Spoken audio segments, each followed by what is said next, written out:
Okay, now what do I do?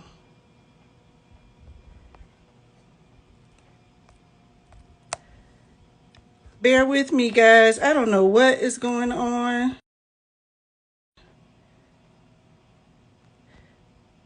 Uh, you don't need to see my desk.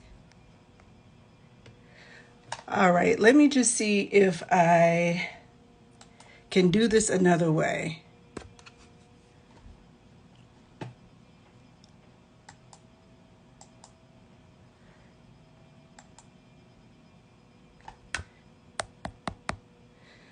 Let's see.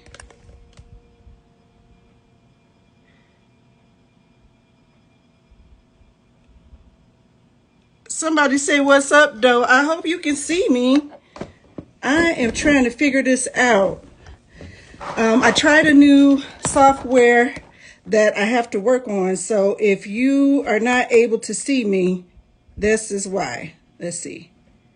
No, I don't want to lend my line. There we are. Goodness. You know, I had to do a switch up real quick, and so I'm kind of off kilter.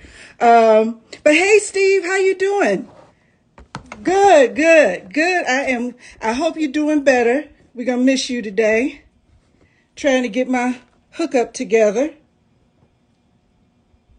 Well, if you're just tuning in, this is the very first broadcast of Brains and Baubles Live. So this is my live version of what I talk about in videos and what I've written in the book. And the reason that I'm doing this is because I always feel like I am in professor mode or have professor hat on. And while I love being a professional, I think it's more impactful for me to just be a human. Right? You want to hear from humans and not teachers all day, what you're supposed to do, what you have to do, that type of thing. So here I am to, do it in a different way. So walk with me through these growing pains. You know, stuff is going to happen. I'm not going to panic. I have a girlfriend, and we were together, and I digress a lot, so forgive me. We were together not too long ago, and I had an issue, and it wasn't my issue. It was actually something out of my control, and I could not wrap my brain around it, and I was just getting myself worked up. I wasn't using emotional intelligence. I was just operating in a way that I really shouldn't have operated at that time.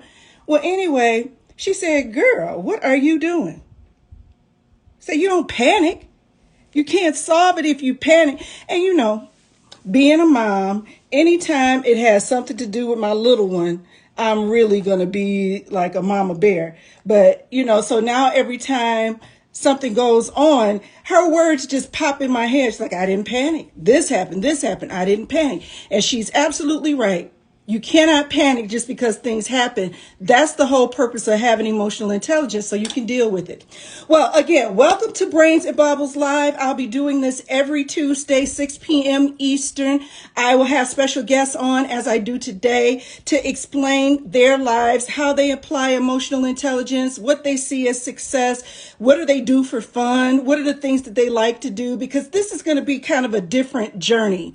What I'm talking about now is personal. I'm on my own journey, and I call it a journey to curating sophisticated satisfaction.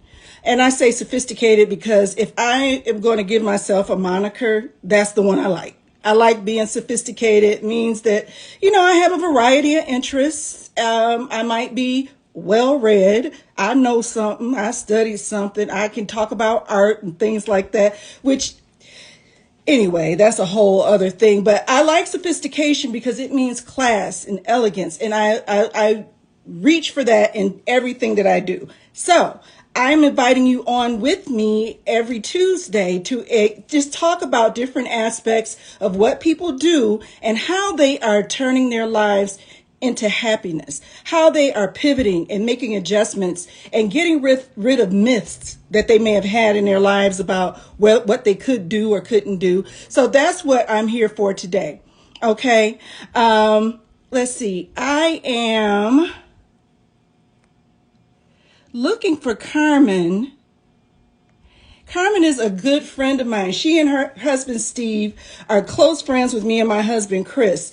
And I met Carmen through Chris and Steve, and we just became fast friends. They are a couple that we like. We have about 3 couples that we do things with that have come out here to visit us, and Carmen and Steve are one of them. And so when I was thinking about Valentine's Day, you see I have on my crush velvet. Yes, it is velvet. When I was thinking about Valentine's Day, Steve and Carmen are it.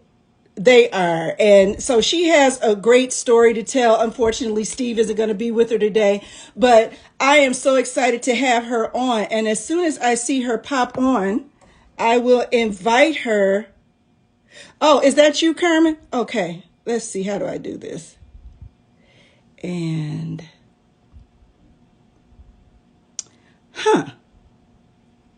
hold on a second. See, I shouldn't have tried to be so fancy. Just been regular, I would have had this together. So let me see here. Looks like you can send a request to join, Carmen.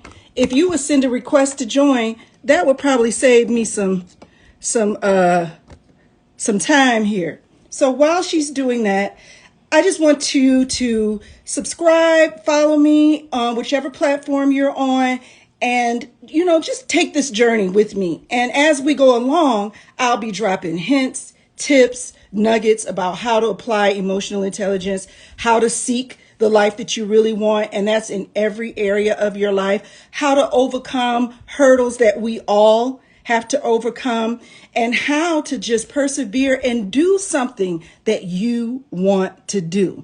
Not what somebody needs you to do, what you should do, what you're responsible for doing, but something that you want to do for you. And it's okay. That's the thing about it. It's okay to do whatever it is that you deem necessary. All right. So Carmen says in just a sec, she'll be popping on. So emotional intelligence, if you don't know, is the study that allows you to manage your emotions. And I just did a challenge a couple of weeks ago, and I have another one coming up next week, where we delved into how do you manage your emotions? What does managing your emotions mean? It doesn't mean you'll never have emotions, because we are going to have emotions.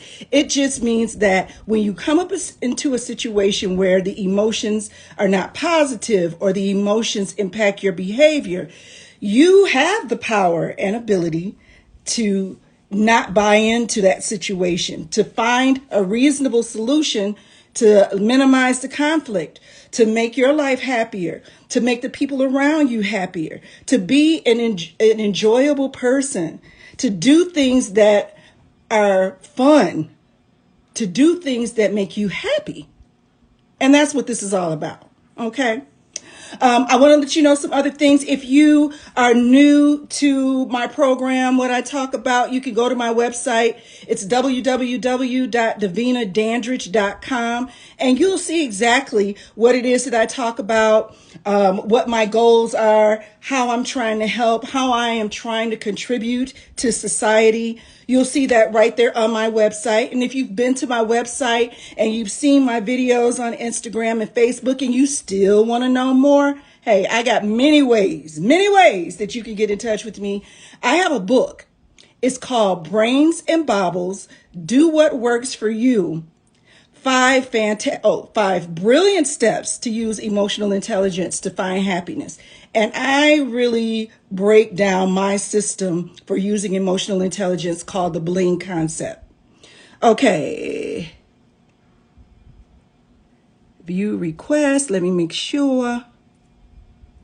Yeah, there you are. So look, I'm about to bring my friend Carmen in right now. And Carmen and Steve are a fantastic couple. We just really have a ball when we get together. There isn't anything that they couldn't ask us to do, and there isn't anything that I'm sure they wouldn't do for us. So let me introduce you to my friend, a cool girl, a person about her business, and that uses emotional intelligence, Carmen Elam. Come on in, Carmen. Let me make sure I can get you in here.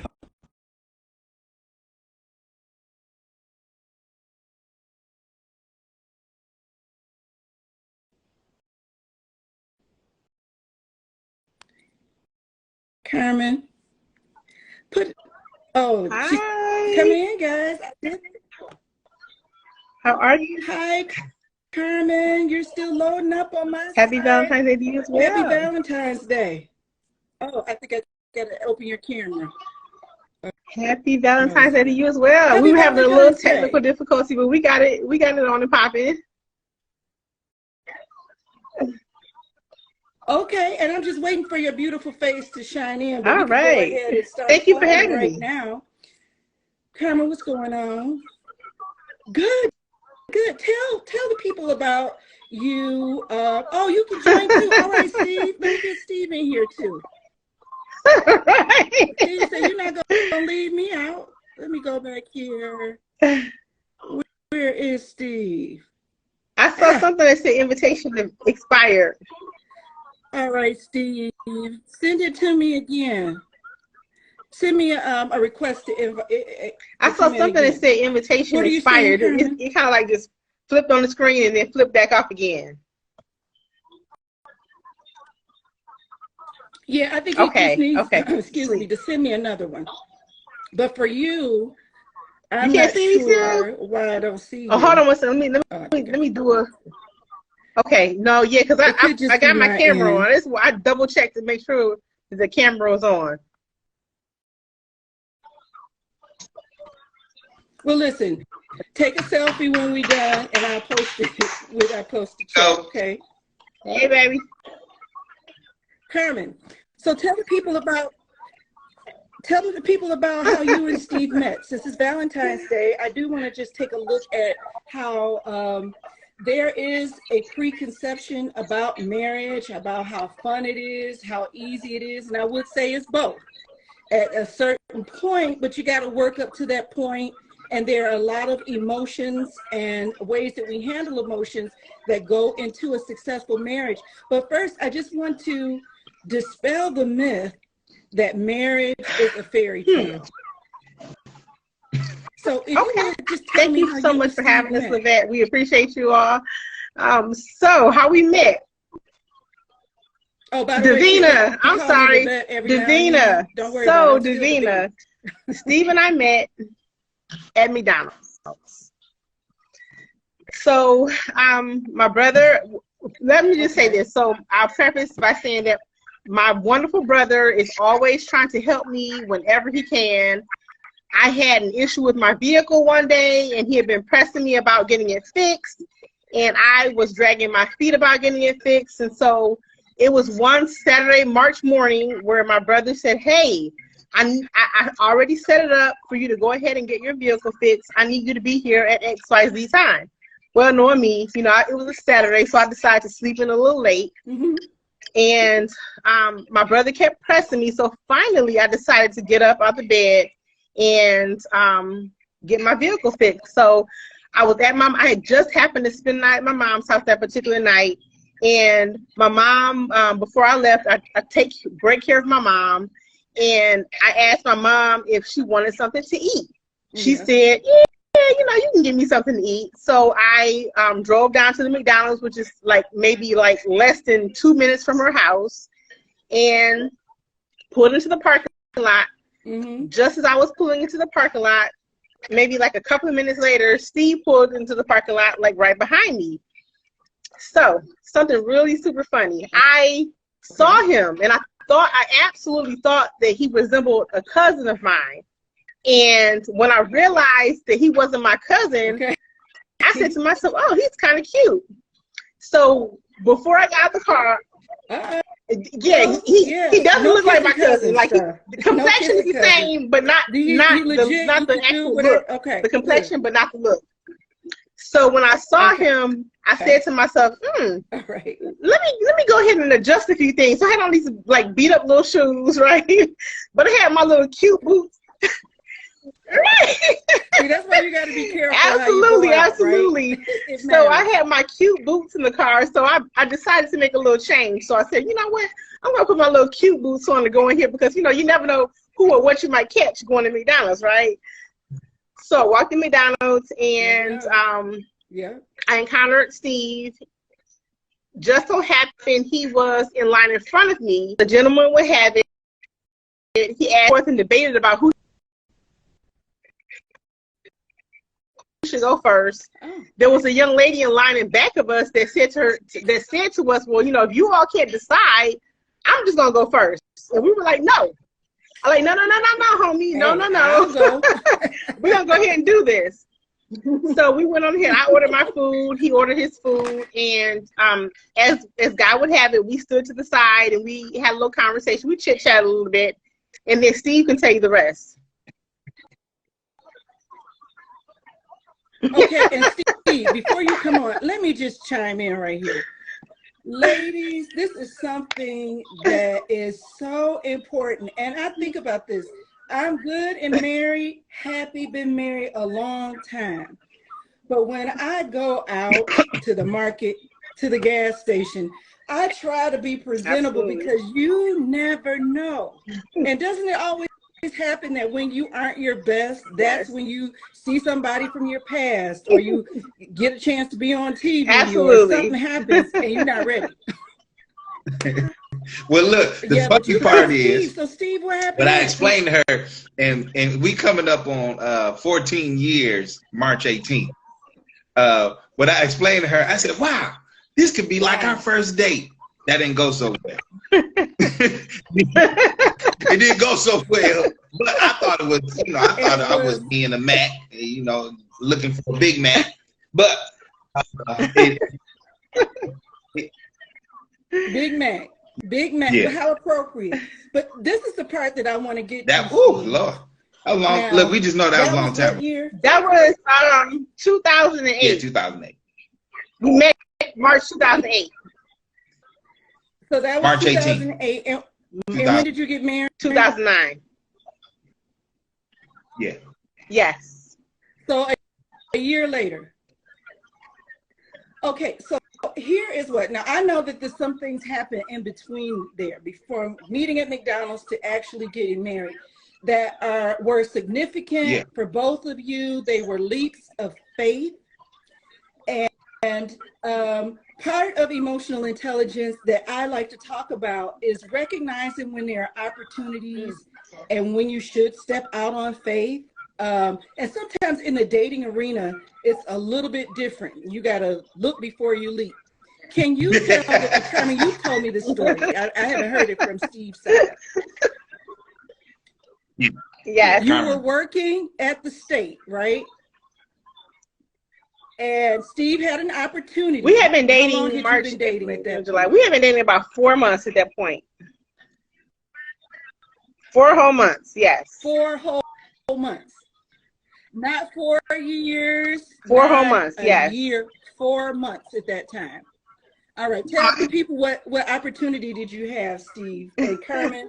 It was longer than 4 months because I didn't move. I went to well, no, she right. Right. I digress. I had an opportunity to finish up my teacher certification, but I was going to have to like literally quit my job and go to school full time for a semester, and that was Saginaw Valley State University. So I was going to have to drive 3 days out the week, go back and forth to Saginaw to finish. And me and Carmen were dating, and I had some money saved. So it was, okay, I can try to do it. Oh, Carmen, that McDonald's trip was good. And so, and Chris kind of knows about this because this was Chris and I at that time. Chris had turned me on to The Secret, the book. I can't remember about the gentleman, but Chris had turned me on to that. And it was, you know, you got to really plan and see yourself in the future. So I said, you know what? I'm going to quit work. I'm going to go to school full time. And then I want to, my buddy, Kwame Simmons had just became a principal in St. Louis. And he said, look, you come with your teacher certification, I could pay you this. Okay. And you can come on down to St. Louis. So what I did was that June, I was teaching already at a school on the east side of Detroit. My dad called it bootleg teacher because I wasn't certified. So I went ahead, I resigned, and So I resigned, and then I finished school. I went registered Saginaw Valley. I was going up there 3 days a week. I was also going to Henry Ford College the 2 other days to complete my major, which was speech and drama and communication. So I was going to school full time. Wait a minute, Steve. Not to cut you off, but let me just get to the jump that I want to get to. Well, first of all, let me just recap. You are already begun a process of seeing yourself different from how you had been already. So, and I know you mentioned the secret, but the whole idea of not being complacent where you are and thinking about how you want your future to look, and then guess what started to happen? Opportunities started and Carmen was way, complimentary to that process, because you know, when you go from, you know, just standing in front of kids, then now I had to get back to going to the classroom. I was also looking for somebody who can help me with my papers as far as grammar and things like that. So, and you looking for help? Carmen, she, you know, I was dating other people, but I let them all go once me and Carmen got real serious. And I realized that, okay, this is somebody that's on my team. And I could really see this semester flying by, because the opportunity, like I said, my buddy, he was a principal out of state. He said, I got this position for you. Just come with your certification. So as I stepped, Okay, now, Steve. St. Louis is coming. I'm going to get to you, St. Louis. We're going to get to St. Louis. But St. Louis is coming. But this is what I want to talk to you about. You said something very pivotal. And I think a lot of people are on their own timeline. And instead of going through the process, they look for things that they don't really, they shouldn't be expecting at the time. So I'm talking about, you said you were dating other people. And it wasn't until you recognized that Carmen was special that you let the other people go. I think that's reasonable for on both sides, for men and women. But the point that I'm making is, a lot of times as a woman, I know that I've done this when I was dating in the past. I'd really be into a guy and like a guy, and while I was dating other people, just because I liked this one guy and we went out on 2 dates, I'd stop dating anybody else without even knowing them. But I give you points, and I say this because we have to trust the process. And so the fact that you were conscious about your feelings for Carmen says a lot to the male psyche, because I think so many times now social media would have one to believe that all men think one way, all women think one way, and that whatever way that we are seeing on our feed is the way that it is, and that's not so. I thank you for mentioning that part. So let's get to St. Louis. You got the opportunity to go to St. Louis. Then what happened? How did 4 months of dating Carmen, you found the woman of your dreams, she's gonna be your helpmeet. Right. So and then now you have to leave town. That's a funny one. What was that conversation? Because, you know, I loaded up my car. I had, and I would laugh because I know my buddy Chris on here, and we talked about this. I had just got this flat screen TV, see, and I wanted the flat screen TV to go with me to St. Louis. And Carmen was like, no, you're gonna be staying at this, that, and the third. So okay, no problem. I leave my TV behind. We drive to St. Louis. We get there. We actually stayed with a close friend. I was gonna be staying with her till I got my own apartment. And she was working at the school too. Like my buddy, he turned a lot of people on from Detroit as we all went to St. Louis to college. And you know, So Carmen came along. This is December. Another one. So we go December. I'm down there. I close out the school year as far as, you know, Christmas break. Come home. We get engaged, and then we had a big party. It was live. It was live. Okay, so we go back for January. You know, I said, okay, going back. I'm gonna come back in the summertime. You can come visit a few times. So literally, you know, Super Bowl. Wow. I just got back to St. Louis, and we're working. And Carmen says, okay, I'm coming to visit, and I quit my job. I said, whoa, whoa, whoa, whoa, whoa, whoa, whoa, whoa. That wasn't the plan. Yeah, she's my fiance. But she's my fiance. Not already your fiance, So, though, right? Okay. So we got engaged in December. Listen, so we got engaged in December of 2008, and we were married March 2009.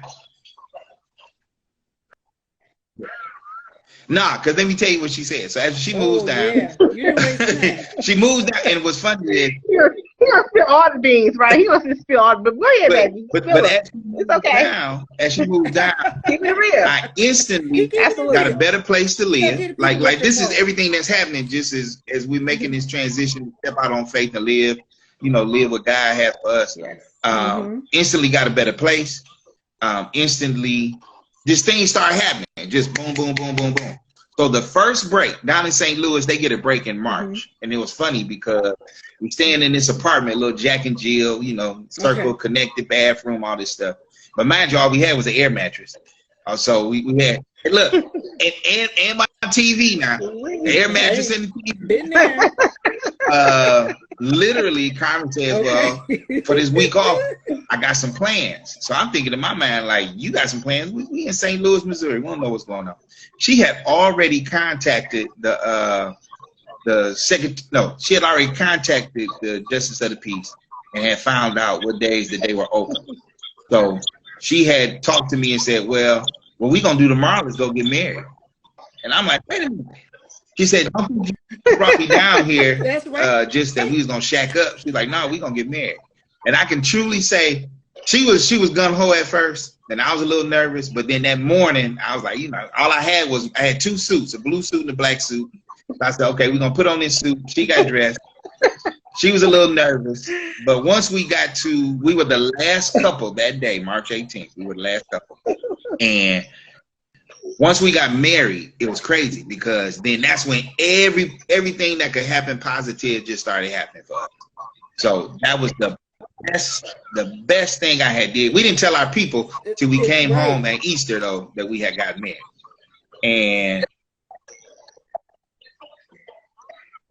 that is such a beautiful story. And you know what? Yes.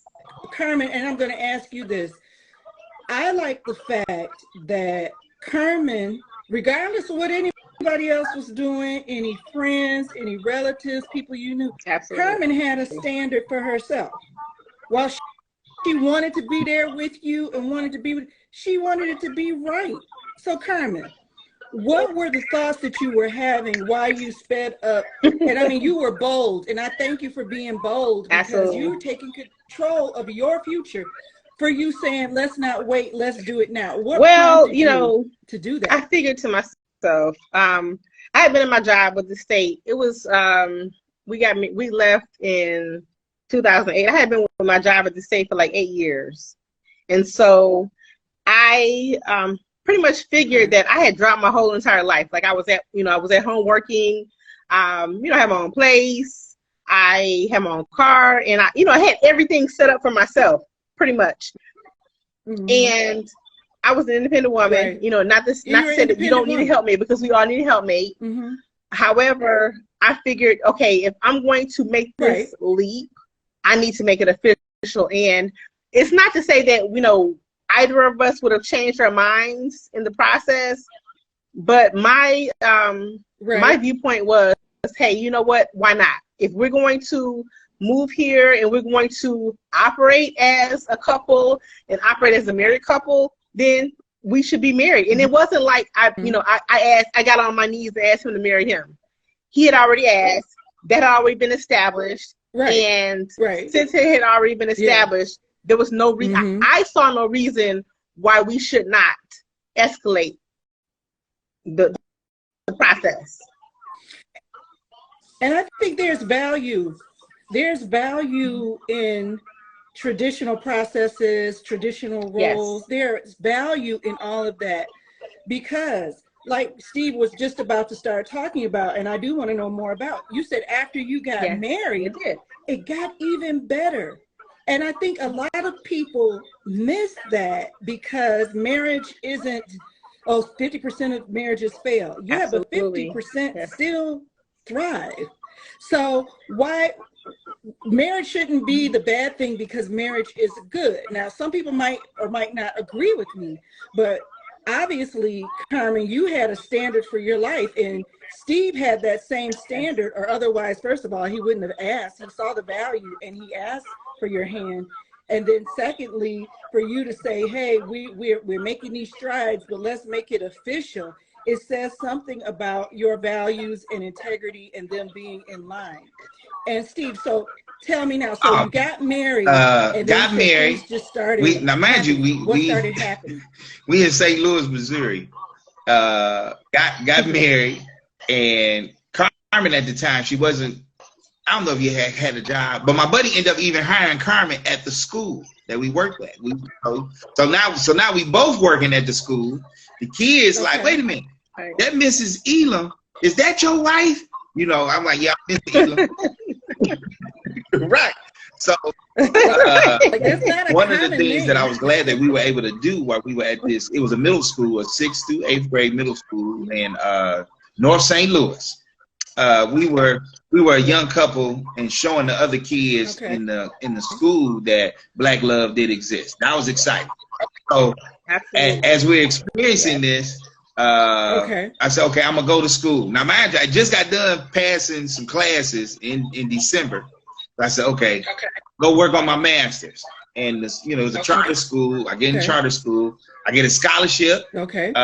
Carmen walking the neighborhood in St. Louis, Forest Park. If any people online look it up, Forest Park is a very, very, very, very established neighborhood. It's the second largest park outside of Central Park in Belle Isle in the United States. But Carmen walking the neighborhood, she finds an apartment. Wow. A better apartment. Okay. I'm like, wow, you can afford this. So Carmen had met with the guy. Basically, the guy just said, if y'all want to move in, I love your wife, y'all can get it for this price. So I said, oh yeah, we'll take it. Right. Girl, who don't like Carmen? So we moved in. I start grad school, and then next thing I know, that year, and here's the crazy part, that year I win Teacher of the Year. Yeah. So that year. Wow, Steve. Yes. And oh man, like I said, we're not missing the beat. Done this. And I want to say this. When I mean I was making maybe $35,000 or $36,000, and I had never in my life had as much money at that point as when we first got married. You know, now we didn't have any new cars, but like I said, we living in a nice apartment in Forest Park. You can see the park from our balcony. We traveling. We going back and forth to Detroit. We going on trips. And Carmen got hired at the school. We doing our thing. I'm in grad school. And then it was my buddy, because I got my master's in a year. So after I won Teacher of the Year, I moved up to the high school. Ran a program, and Carmen stayed at the middle school, so we're getting known as a power couple at the particular within that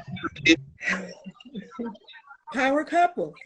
Now here's the thing that I wanted to talk about, you know, because these are all great things, and just seeing the progression from when you first met until how you became partners with each other, and then you took the step of actually committing to each other with a marriage, and then the point that I want to go through, all of that's great, but I know being married going on 11 years, that in between all of those great events, there was instances where you were learning each other and like, oh, I don't like that trait.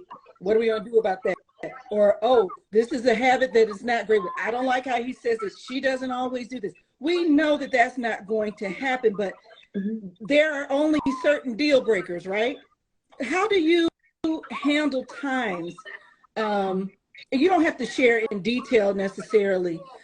How did you get through those times when, and you guys have moved to more than one state.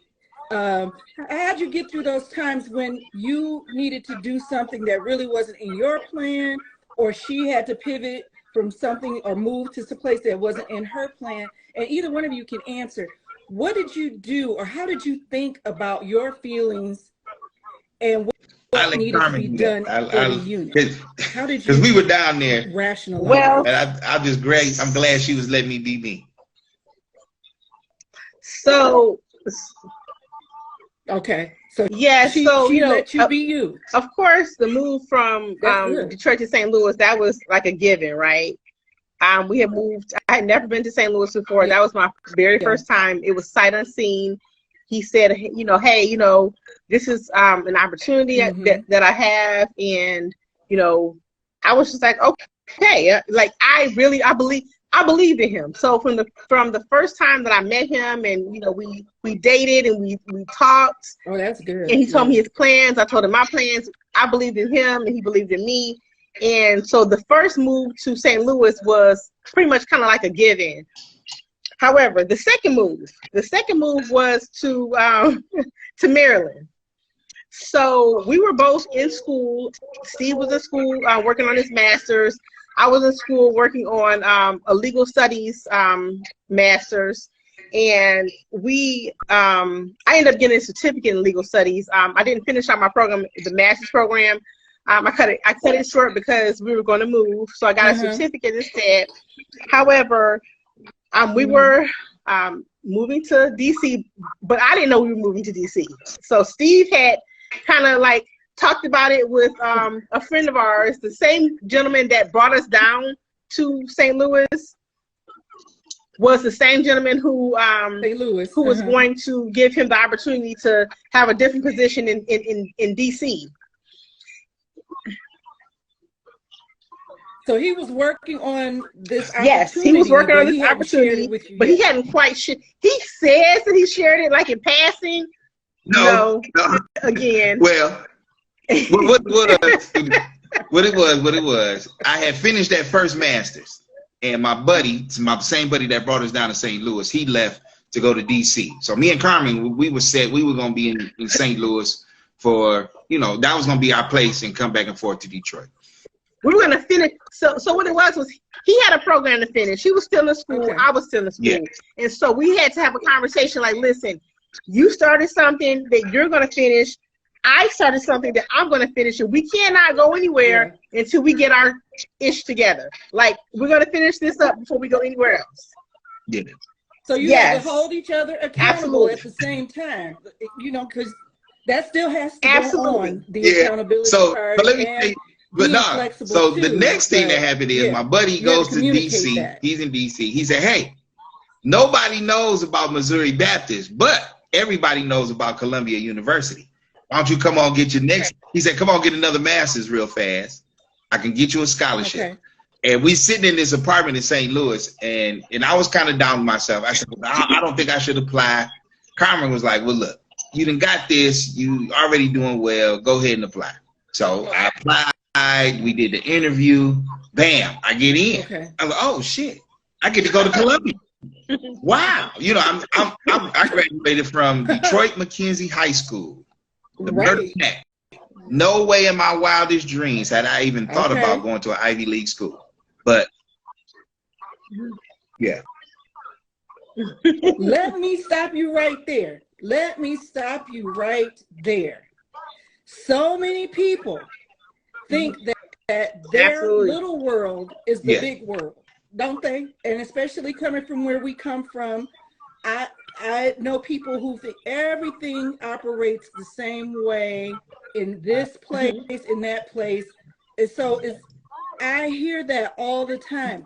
But you, knowing where you came from, you still knew that you had the ability to keep going and reaching further and doing something greater than you had thought about coming from where you came from. Oh, so that is a true statement. It has no relevance on what you want to complete in your life.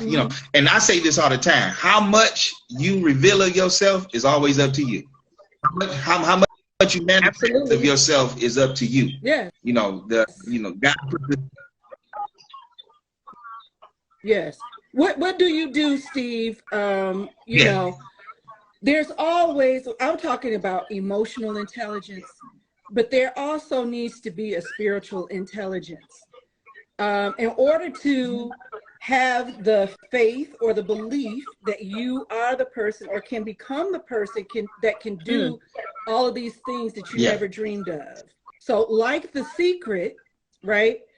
We understand that it is a part of seeing yourself and believing that allows us to do things that coming from So where we we come think from, it would take that a that's what it miracle. would take. Yes. Is a Right? miracle. For it to And the miracle inside.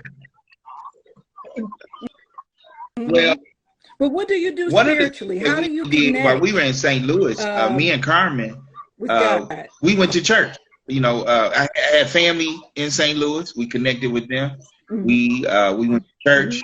We did the things: meditate, sit still long enough, no TV, no going out. Now we partied, had a good time, but one of the things that we did do was we the like big partying thing with was y'all. just getting We like hanging out and with y'all. really trying to listen to what God has for us. And the conversation I had, this was the summer before I went to Columbia, was, okay, I don't know what this is going to bring about, but what it can do is expose me to some people who are going to be influential in education. And I had decided at that point, like I said, I won Teacher of the Year before. I was working at the high school, had started a male mentoring program. Carmen was getting known throughout St. Louis for doing her work at the school and volunteering and doing those things. So the goal was I can come back to St. Louis with another master's from Columbia, and we can become, you know, the big stuff in town. And so I get there, and she keep talking about it. I just blew it past her. I get there, and she says, my buddy, he graduated from his program, and this is my first year in the program. It's a 2-year program. And I get there, and by the end of that summer, we had did so well. I'm doing well. I'm connecting, networking. He said, look, man, I'm about to reconstitute this school in D.C., and I got a position for you, and you can come here and make $90,000. So in my mind, now mind you, I just told you. Woo! Wait a minute. How long of a time span? 2 years. From 30,000 to 2 years. 90,000. Yeah. And me and Carmen. So me and Carmen, with no kids, in my mind, awesome. That's a no-brainer. That's a no-brainer. It was a no-brainer, but but he had already planned, which is fine. Of course, we know it's fine because we went ahead and did that. But in his mind, it was a no-brainer. In my mind, I hadn't processed it yet. I didn't have an opportunity to process it because he had not yet told me. Eventually, he told me, and you know, of course, I was okay with it because it was a step up. It wasn't just a step up; it was a couple of steps up. So, and it was a new place. So it wasn't something I was opposed to. It was just that okay. I'm gonna need you to like kind of clue me in on some things before you like make that like full decision. That give me full disclosure before you make that decision to jump. But it was the jump was okay because that jump led to another jump, which led to another jump. So here we are today. 14. So we're 15 years in, 14 years married. Listen, before we get 14 years, that's awesome. Like before we get to the end, just really quickly, can you guys tell me at least one emotional intelligent trait that you're still working on?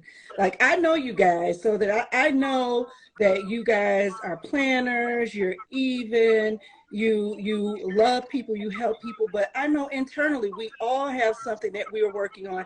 I'm still working on being a people pleaser. That's just like my thing that I still have to work on.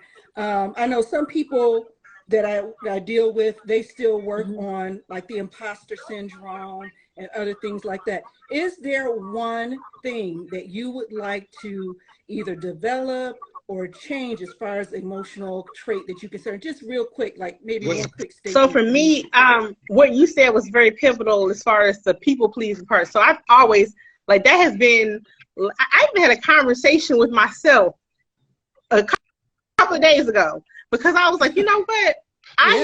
This has been me. Like, I even went on a show a long time ago, Donahue, Advice Addicts.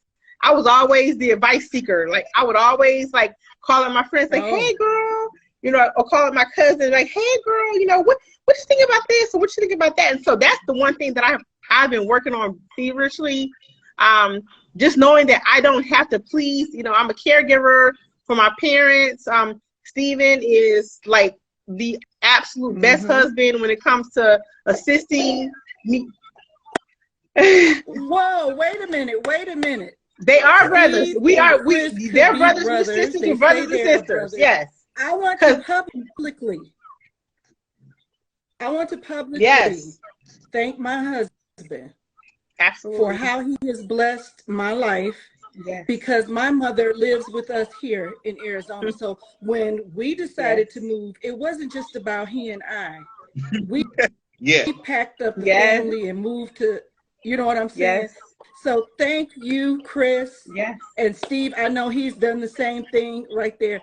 We're going to be close out of time. I just wanted to say that. Steve, well, what do you think you might the things, now let me tell you this, Davina. What Columbia did for me was these are the things that we talked about, which was self-awareness and also focusing in on what you're talking about, your social emotional intelligence. So as I set out to become this educational leader, one of the things that I still work on is my own personal self-development and being conscious enough to love my wife.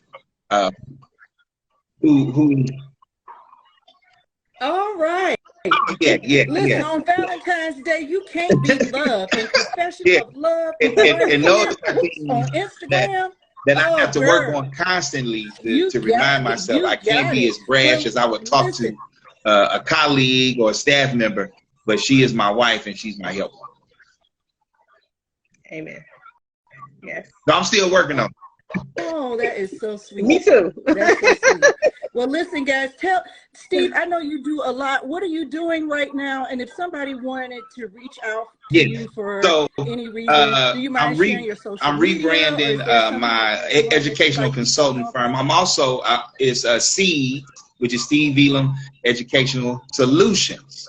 And what I also do is we do video production, helping with coaching, helping with cultural development, the self-awareness training, restorative practices, and it is seeds.com, or you can reach me at selam at steveelamedsolutions.com, and that's what I do. And I'm currently working on my doctoral work. I took a break. I've been going hard for 2 years, and I told Carmen, I said, look, I really appreciate this, but I definitely got to take a little break for a second as I continue this journey. But Carmen, that's my baby. I call her Booby, and she takes care of me. And these are the things that, as we close, I'll let you go ahead. She does. So, Carmen, what are you doing? So right now, what I'm doing is I'm helping individuals to find affordable housing. So I actually help individuals who may have been previously homeless, who have some type of physical or mental ailment, to find housing, because typically those individuals can't find housing in the traditional route. They cannot fill out an application, get pay the fees, pay DTE, and so on and so forth. So I help them to find housing in an independent living setting, and I can be reached. I don't have I'm just working on my social media. So if anyone wants to reach out to me, they can contact, they can actually email me at Carmen Elam 7. That's my name spelled out, CarmenElam, the number 7 @gmail.com. And then once you contact me, if you have anyone that you want to refer to me, or if you have any questions or any questions you want to ask me, reach out to me there. And once I get everything set up, I will blast out on Facebook and Instagram. Thank you very much. Yes, I would, Davina. Please let me know. Awesome. Thank you guys so much. Thank you. One of my favorite couples in the world. I appreciate you being on my first Brains and Baubles live podcast on Valentine's Day. I don't know if you have plans, but as soon as I shut down right now, well, listen, Chris is doing. I'm sorry. I just want to tell you, thank you so much. You and Chris, you all are one of our awesome favorite couples. I miss y'all so much. I know y'all made the move from Detroit to Arizona. I'm so happy for you. We're so happy for you. And I can't wait to see you all again in person. We love you too. Can't wait either. I love you guys. Hey, listen, if you want to know more about me and you want to tune in, make sure you tune in to next week's show, which is going to be on Tuesday, 6 o'clock Eastern. Tune in to Brains and Baubles Live with me, Davina Dandridge. And if you look at the tagline, it's the lifestyle musings of an intelligent urban sophisticate. That's who I am. That's my moniker.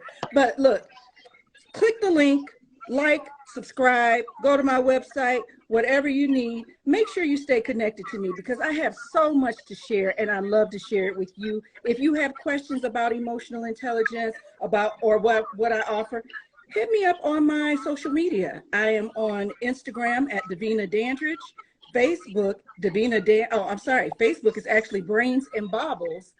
And I'm on LinkedIn, and you can also catch me on YouTube. So if you missed this, you can catch it on YouTube a little bit later. I thank you so much for chiming in and supporting me today. I look forward to sharing more and more with you. And until we meet again, I want you to stay emotionally intelligent and great. Bye. Love you too. Love you.